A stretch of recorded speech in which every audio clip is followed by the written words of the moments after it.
The Hudson police chief says there's been an increase in the amount of people coming to town, but with the crowds, he says there's an increase in the amount of calls for service.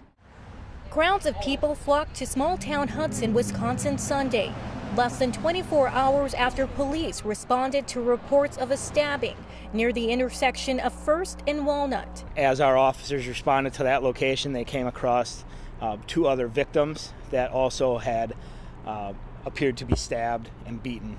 Hudson Police Chief Jeff Williams says one of the victims, identified as 26-year-old Kane Solom from New Brighton, was taken to Regions Hospital in St. Paul, where he was later pronounced dead. We located what we believe to be the vehicle that was involved, that was leaving the scene with the suspects, and we have a significant amount of other evidence that we are trying to go through, and then we have two people of interest that are currently in custody.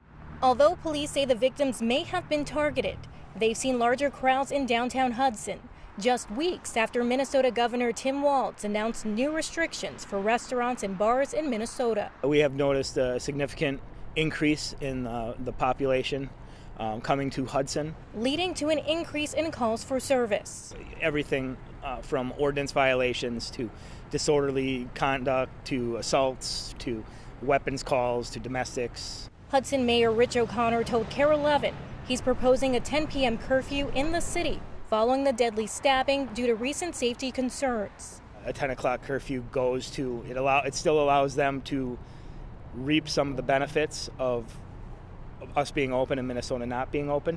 The Hudson Police Department is now working with the DA's office to review charges. Reporting in Hudson, Charmaine Nero, KARE 11 News.